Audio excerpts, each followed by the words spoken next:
बहुत सारी चीज़ें आपने यहाँ पर कौम की फलाह के लिए रखा, तो आगे की किस तरह से रहेगी और क्या कौम के लिए काम करने का वो आगे ज़रूर है? देखिए, सबसे पहले इस यौम शहादत को मैं तमाम जो हमारे गंगा जमुनी तहज़ीब उनको बधाई देना चाहता हूँ, क्योंकि मैं स्वयं राजस्थान कायम खानी महासभा का प्रदेश का सदर रह चुका हूँ और मैंने पूरे राजस्थान को अलग अलग एरियाज़ में देखा भी है। और उसको जिस शहादत की जो बात कर रहे हैं, जो नवाबियत की जो बात कर रहे हैं, ये तो हिस्ट्री और कर्नल टोड मिश्रा और जो बहुत सारे हमारे थिंकर्स हैं वो भी बता रहे हैं, ऑन रिकॉर्डेड है। लेकिन निश्चित उसकी आज़ादी के बाद का रोल ये है कि हिंदुस्तान की जो सबसे बड़ा रोल डिफेंस का है। डिफेंस के अंदर हिंदुस्तान की, शायद आप पत्रकार हो, आपको शायद पता ना हो, हिंदुस्तान में किसी भी डिफेंस में किसी का रिजर्वेशन नहीं होता है। केवल राजस्थान के रहने वाले जो शेखावाटी के कायम खानी है उनका एक रिजर्वेशन होता है। जो फारूक साहब अभी जो कह रहे थे, जो 71 में 18 वीर चक्र मिले, 18 में से 6 केवल इस कम्युनिटी को मिले थे। जो अयूब साहब 2 बार पार्लियामेंट और मिनिस्टर ऑफ MOS रहे सेंट्रल गवर्नमेंट। इसके अलावा भी वर्तमान समय भी आर्मी में ब्रिगेडियर भी है, IAS भी है, IPS भी है। इसके अलावा अलग अलग जो एरियाज़ में, और जब रिक्रूटमेंट भी होता है तो गांव में सुबह जो दूसरी कम्युनिटी के लोग दौड़ते हैं तो बच्चे भी उस कंपटीशन में ये सुबह रहते हैं कि यार हमारा फिजिकल में हम टेस्ट पास हो जाएंगे, हमारी सिंगल रिक्रूटमेंट है, हमारा भर्ती भी हो जाएंगे। और हम अभी भी जो कारगिल के जो लड़ाई हुई तो सबसे पहले अगर कोई यूनिट थी तो कायम खान यूनिट थी। अभी जो अटैक हुआ था पाकिस्तान, इस अटैक में भी सबसे पहले जो जयपुर से जो आर्मी यूनिट जो गई थी, जो ग्रेनेडियर्स थी, वो वहीं बॉर्डर पे सबसे पहली जो अगर कोई थी वो कायम खानी गन थी। लेकिन हमारी कौम की शहादत, सामाजिक सरोकार, क्योंकि कबीलाई सिस्टम तो हजूर के टाइम था, जिस बिरादरी में आप पैदा हुए वो आपका परिवार है, वो आपका समाज है। इसलिए मुस्लिम समाज में होने के नाते जो अलग अलग सामाजिक सरोकार रहे हैं, आज संदेश इस चीज़ का है कि गंगा जमुनी तहजीब जिस तरह का जो माहौल ख़राब कर रहे हैं लोग, केवल उनका शहादत में, हिंदुस्तान की आज़ादी में जितना उनका रोल नहीं है, वो बार बार जो गायों की जो बात कर रहे हैं, ये मैं दावे के साथ, चैलेंज के साथ कह रहा हूँ, हिंदुस्तान में ऐसा हिंदू कोई शासक नहीं हुआ जितना बड़ा शासक जो गायों के लिए ज़मीन छोड़ी गई। और जो बीड जो आज भी फतेहपुर के ऑन रिकॉर्डेड जो हिस्ट्री ऑफ और रेवेन्यू जो लैंड है, कल तक वक्फ में वो इंदिरा था 85 तक, उसके बाद कुछ अमेंडमेंट करके उसको फॉरेस्ट में दे दी गया। लेकिन उस समय भी मुगलों के कालीन जब ये कायम खानी रियासत थी तो उसमें सबसे पहले अगर गोवध को मतलब प्रतिबंधित किया तो कायम खानी शासन काल में।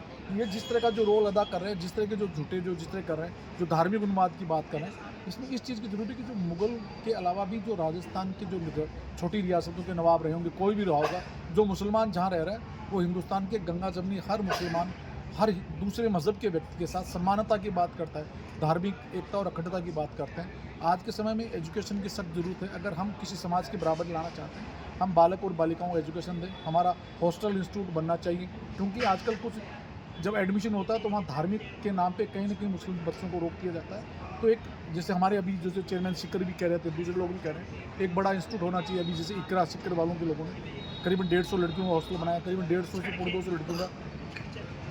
जोधपुर में जो महाराजा उमेद हॉस्टल है, जिसमें महाराजा उमेद सिंह ने जो ज़मीन दी उनके नाम हॉस्टल है, जिसमें 13 बीघा, जिसमें करीबन 150 से 200 लड़कियों का हॉस्टल बन रहा है। लड़के अभी करीबन 450 से अधिक लड़के वहाँ रह रहे हैं। तो आप सीकर, चूरू, झुंझुनू, नागौर, जयपुर, हर जगह कायम खानी आपको हॉस्टल मिलेगा।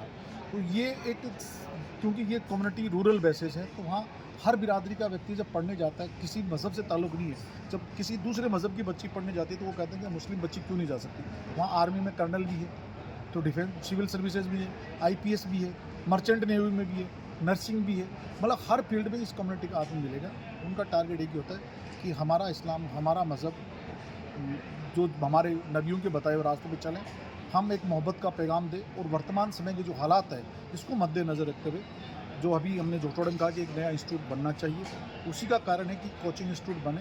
उसमें बनाने वाला, मैनेजमेंट करने वाला कोई भी व्यक्ति हो सकता है, कोई भी बिरादरी हो सकता है, लेकिन ये नहीं कि सब किस व्यक्ति ने बनाया तो उसमें दूसरी बिरादरी नहीं हो सकती। MD रोड पे अगर कुरैश मदरस जो मुसाफिर खाना है तो वहाँ केवल कुरैशी नहीं रहते हैं, उसमें कोई भी व्यक्ति रह सकता है, लेकिन मैनेजमेंट उनका हो सकता है क्योंकि जिस कम्युनिटी चलाती है। वैसे कायम खानी अगर मैनेजमेंट कर रहे हैं तो, लेकिन इसमें रहने वाला व्यक्ति मुस्लिम कोई भी बच्चा हो सकता है। इसलिए हमें ज़रूरत है, चूरू में, सीकर में जो इंस्टीट्यूट चल रहे हैं, नागौर में ई-लाइब्रेरीज वगैरह चल रही है, और मैंने भी वक्फ बोर्ड की हैसियत से भी जगह जहाँ गया हूँ, अपने स्कूल में, हॉस्पिटल्स में, ये कोचिंग क्लासेज में जगह जगह हब बनाने की बात की। अभी हमने कोटा और प्रतापगढ़ के अंदर हमने नई स्कूलें दी है। इसका रीज़न ये है कि आज का समय एजुकेशन का समय। सर, चूरू, सीकर, भीलवाड़ा, सब जगह का आपने जिक्र किया। क्या वजह रही कि आपका बेस पॉइंट है जयपुर ये अछूता रह गया?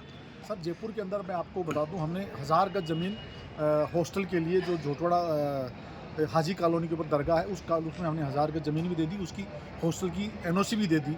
लेकिन यहाँ के स्थानीय व्यक्तियों की एक्टिवनेस कम होने के कारण से वहाँ हॉस्टल नहीं बना। लेकिन वहाँ के जो क्षेत्रीय MLA भी हैं, हमारे जो मेंबर ऑफ वक्फ हैं, विधायक भी है, रफ़ीक साहब भी है, हमने तय किया कि होना चाहिए तो 1000 गज ज़मीन वहाँ दे दी। एक 250 गज ज़मीन हम लड़कियों के हॉस्टल के लिए, आलिमाओं के लिए, जो कलन का बाग है उसके अंदर भी हमने एक हॉस्टल बनना चाहिए। ज़मीन भी हमने अलॉट कर दी, ज़मीन की सेक्शन भी दे दी। अब बहुत जल्द दोनों निर्माण जो है यहाँ भी होगा।